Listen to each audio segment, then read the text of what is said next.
ይህ ሚዛናዊና ተአማኒ ሰበር መረጃዎችን የሚያደርሳችሁ ጥበብ ሚዲያ ነው። ሰብስክራይብ በማድረግ የደወል ምልክቷን በማብራት ቤተሰብ ትሆኑ ዘንድ በታላቅ ትህትና እንጋብዛለን።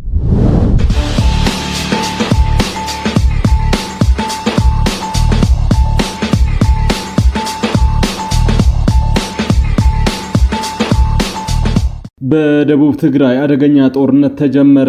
ከባድ መሳሪያ ተተኩሷል። አካባቢው በፍንዳታ ድምጽ እየተናወጠ ነው። ሰበር መረጃ ከግንባር ደርሶናል፣ በዝርዝር እናቀርበዋለን። የቀድሞ የትግራይ ክልል ጊዜያዊ አስተዳደር ፕሬዝዳንት ሌተናል ጄኔራል ታደሰ ወረደ ከግድያ ሙከራ መለጡ። ከመቀለ ያገኘነው ልዩ ዘገባ በዝርዝር ይቀርባል። የፌዴራል ከፍተኛ ፍርድ ቤት በሽብር ወንጀል ለተጠረጠሩ ፖለቲከኛው አበበ አካሉና ይስሐቅ ወልዴ እንዲሁም ጠበቃ አበራ ንጉስ ላይ የ12 ቀናት የምርመራ ቀን መፍቀዱን ጠበቃቸው ተናገሩ። ውድ ቤተሰቦቻችን በሰዓቱ የመረጃ ሰዓታችን እነዚህንና ሌሎችንም ሀገር አቀፍ መረጃዎችን በዝርዝር ወደ እናንተ እናቀርባለን። እስከ ፍጻሜው አብራችሁን ቆዩ። በፊንቴክ ኢንቨስትመንት የማጭበርበር ወንጀል የተጠረጠሩ አርቲስቶች የዋስትና የመብት ተነስቶ ጉዳያቸው በእስር ላይ ሆነው እንዲከታተሉ አቃቤ ሕግ አቅርቦት የነበረው አቤቱታ ውድቅ እንዲደረግ ከባድ ማስጠንቀቂያ እንዲሰጣቸው ብይን ተሰጠም። አቃቤ ሕግ በከፍተኛ የኢንቨስትመንት ማጭበርበር ወንጀል ተከሰው ጉዳያቸው በፍርድ ቤት እየታየ የሚገኙ ተከሳሾችና ጠበቃቸው የተከሰሱበት የክስ መዝገብ በክርክር ሂደት ላይ የሚገኝና በችሎት ውሳኔ ያልተሰጠበት ሆኖ እያለ በሚዲያ ላይ በመቅረብ ከክሱ አውድ ውጪ የሆነ ማብራሪያ በመስጠታቸው የፍትህ ሂደቱን ተጽዕኖ ውስጥ ለመክተትና ምስክሮች ላይ ተጽዕኖ ለማሳደር ሞክረዋል በሚል የዋስትና መብታቸው ተነስቶ ከማረሚያ ቤት ሆነው ጉዳያቸው እንዲከታተሉ የሚል አቤቱታ አቅርቦ ነበር። በተጨማሪም ፕሮግራሙን የጫነው ሚዲያ ይቅርታ እንዲጠይቅ ቪዲዮን እንዲያወርድና በወንጀል ህጉ አንቀጽ 457 በቀጥታ እንዲቀጡ እንዲወሰን የሚሉ አቤቱታዎችን አቃቤ ህግ አካቷል። ፍርድ ቤቱ ድርጊቱን በቀጥታ መቅጣት የማይቻል ከሆነ ደግሞ አቃቤ ህግ የወንጀል ምርመራ ማድረግና ክስ ማቅረብ ስልጣኑን ተጠቅሞ ምርመራ የሚጀምርና ተከሳሾች በህግ ቁጥጥር ስር እንዲውሉ አድርጎ ክስ የሚያቀርብ መሆኑን አስረድቷል።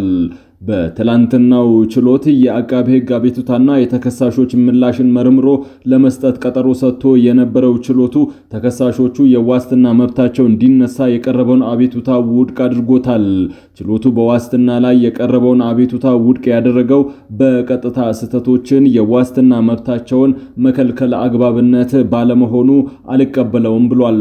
እንዲሁም አቃቤ ህግ ፍርድ ቤቱ ድርጊቱን በቀጥታ መቅጣት የማይቻል ከሆነ አቃቤ ህግ ምርመራ የማድረግና ክስ የማቅረብ ስልጣኑን ተጠቅሞ ምርመራ የሚጀምርና ተከሳሾች በህግ ቁጥጥር ስር እንዲውሉ አድርጎ ክስ የሚያቀርብ መሆኑን ያሳወቀበትን አቤቱታ በተመለከተም በመደበኛ ምርመራ ተጣርቶ የመከራከር መብታቸው ተከብሮ የሚታይ ነው በሚል አልተቀበለውም። የተላለፈው ዘገባ ይዘትን በተመለከተ ግን ህጉ ያልተካተተ አሳሳች ዘገባ ያለው ሲሆን ከተጫነበት ሚዲያ እንዲወርድና ሚዲያው ይቅርታ እንዲጠይቅ ትዕዛዝ ሰጥቷል። ጄኔራል ታደሰ ወረደ ድንገት ከተተኮሰባቸው ጥይት ለጥቂት ከሞት ማምለጣቸው ተሰምቷል። ከፌዴራል መንግስት ጋር ይቀላቀላል በሚል ከትግራይ እንዳይወጡ የቁም እስረኛ ሆነው የቆዩት ሌተናል ጄኔራል ታደሰ ወረደ የግድያ ሙከራ ተፈጽሞባቸዋል። ከመቀለ ከተማ የደረሰን መረጃ ይህንን ያረጋግጣል። ህወሓት ታደሰ ወረደን የጊዜያዊ አስተዳደር ፕሬዝዳንት እያሉም በተደጋጋሚ ጊዜ እስከ ቢሮአቸው ድረስ በመሄድ ሊያፍናቸው ሙከራ ሲያደርግ ቆይቶ በመጨረሻም መፈንቅለ ስልጣን ፈጽሞባቸዋል። ነገር ግን መፈንቅለ ስልጣን ከተፈጸመባቸው በኋላ ሌተናል ጄኔራል ታደሰ አዲስ አበባ በማቅናት መልሰው ይወጉኛል በሚል የቁም እስረኛ አድርጓቸው ቆይቶ ዛሬ የግድያ ሙከራ አድርጎባቸዋል ነው የተባለው። የግድያ ሙከራ የተፈጸመባቸው ፊታቸውን በጭንብል በሸፈኑ 4 ወጣቶች ሲሆኑ መረጃውን ያደረሱን ምንጮች የግድያ ሙከራው የተፈጸመው ህወሓት አስርጎ ባስገባቸው የሻቢያ ወታደሮች ሳይሆን እንዳልቀረ አንስተዋል። ህወሓት በገበያና በሌሎች ህዝብ በስፋት በሚንቀሳቀስባቸው አካባቢዎች ያቀደውን ጥቃት ቀድሞ በመታወቁ ፊቱን ወደ ራሱ የሆኑ ሰዎች አዙረዋል። በደቡብ ትግራይ ዳግም አደገኛ ጦርነት ተቀሰቀሰ። በራያ ግንባር ሲንቀሳቀስ የነበረው ከሰሞኑ ከባድ መሳሪያዎችን ተጨማሪ ታጣቂዎችን ሲያንቀሳቅስ የቆየው የህወሓት አርሚ 33 እና አርሚ 44 በአዲ ጉደም በደቡብ ዋጅራት ኮንጋ ጎችቃና ቶንሳ እንዲሁም ንፍሮ መጋላ መስመር በኩል በትግራይ የሰላም ኃይል ላይ የከባድ መሳሪያ ተኩስ መጀመሩ ተገልጿል። በሌላ በኩል በደቡብ ግንባር አላማጣና ቆቦ እንዲሁም በአፋር ወሰን አቅጣጫ በቀጣይ ቀናት ጦርነት ለመክፈት አቅደው ምሽግ የያዙ የህወሓት ታጣቂዎች ምሽጋቸውን እየጣሉ በቡድንም ሆነ በተናጠል እየኮበለሉ እንደሆነ ታውቋል። ይህ ከፍተኛ ወታደሮች መበታተን በህወሓት ከፍተኛ የፖለቲካና ወታደራዊ አመራሮች ዘንድ ታላቅ ሽብርን የፈጠረ ሲሆን ለረጅም ጊዜ የዘለቀውን የጦርነት ድካምና የሎጂስቲክ እጥረት እንዲሁም የስነልቦና ስብራት የታጣቂዎችን ፍላጎት በእጅጉ ያዳከመው እንደሆነ ያሳያል። በተመሳሳይ መልኩ በሰቆጣና በጠለምት ግንባሮች የፋኖ አባላትና የአገው ዴሞክራሲያዊ ንቅናቄ ታጣቂዎች ከህወሓት ኃይሎች ጋር በመሰለፍ ምሽግ መያዛቸውን የቀጠናው ኃይል አሰላለፍ የበለጠ ውስብስብ አድርጎታል። ቀደም ሲል በግልጽ ጠላትነት ይፋለሙ የነበሩት ኃይሎች የማዕከላዊ መንግስት ተጽዕኖን ለመቋቋም በአንድ ግንባር መሰለፋቸው ጊዜያዊ ስትራቴጂካዊ ጥምረት እንደሆነ ቢገመትም በአካባቢው ማህበረሰብ ዘንድ ግን ከፍተኛ ስጋትና ቅሬታ ፈጥሯል። ይህ በየግንባሩ የሚታየው አዲስ የጦርነት ዝግጅትና የኃይል አሰላለፍ ለውጥ ከፕሪቶሪያ ሰላም ስምምነት በኋላ ቢሆንም የትጥቅ መፍታት ሂደቱ ሙሉ በሙሉ አለመጠናቀቁና ያልተፈቱ የወሰን ክርክሮች ቀጠናውን አሁን ወደ ሌላ አጥፊ የጦርነት አውድ ውስጥ ሊከተው እንደሚችል አመላካች ሆነዋል።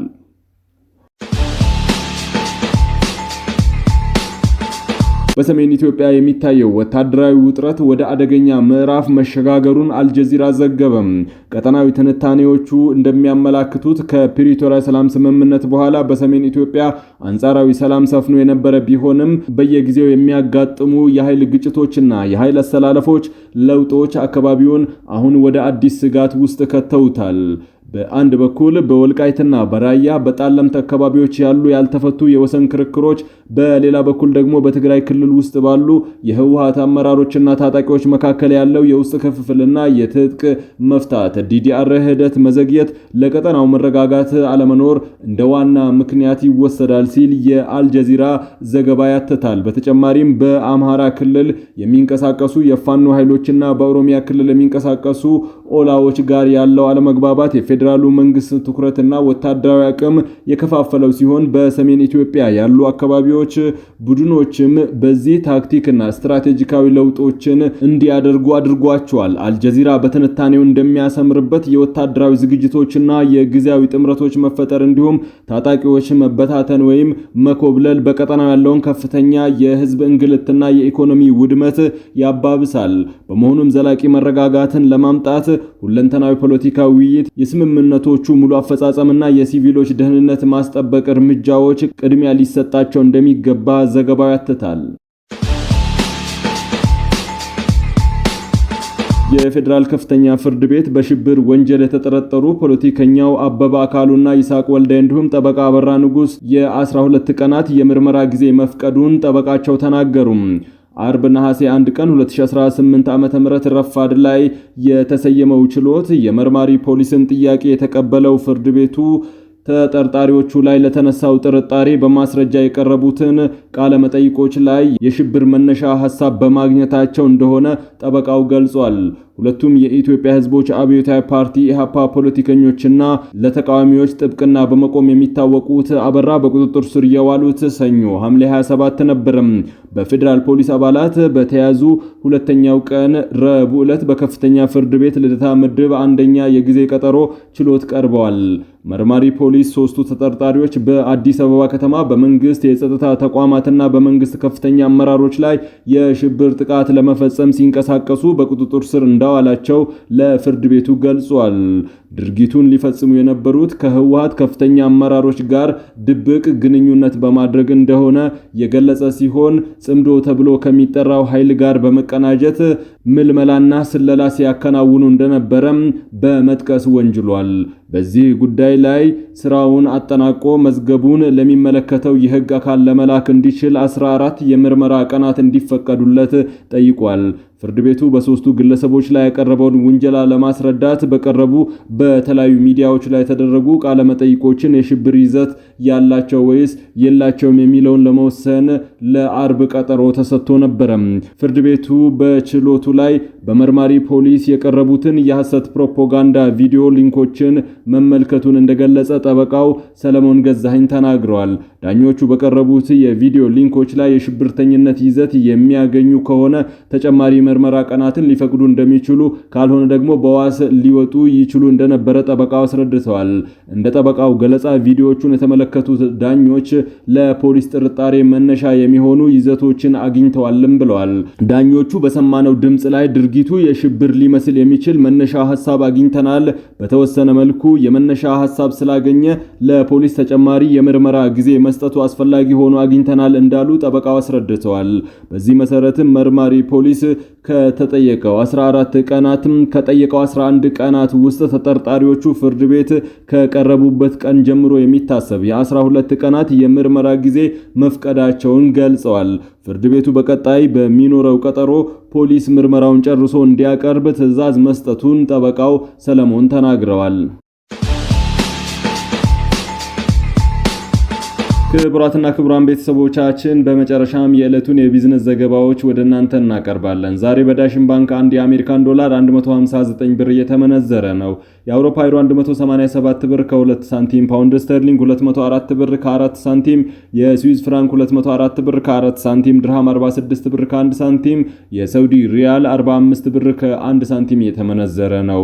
በአቢሲኒያ ባንክ አንድ የአሜሪካን ዶላር 159 ብር ከ4 ሳንቲም የሚመነዘር ሲሆን ፓውንድ ስተርሊንግ 212 ብር ከ1 ሳንቲም፣ የአውሮፓ ዩሮ 186 ብር ከ3 ሳንቲም፣ የስዊዝ ፍራንክ 196 ብር ከ6 ሳንቲም፣ ድርሃም 44 ብር ከ7 ሳንቲም፣ የሳውዲ ሪያል 44 ብር፣ የቻይና ዩዋን 23 ብር ከ4 ሳንቲም እየተመነዘረ ነው። በህብረት ባንክ አንድ የአሜሪካን ዶላር 160 ብር ከ4 ሳንቲም፣ ፓውንድ ስተርሊንግ 212 ብር ከ9 ሳንቲም፣ ዩሮ 187 ብር ከ9 ሳንቲም፣ የስዊዝ ፍራንክ 196 ብር ከ4 ሳንቲም ይመነዘራል።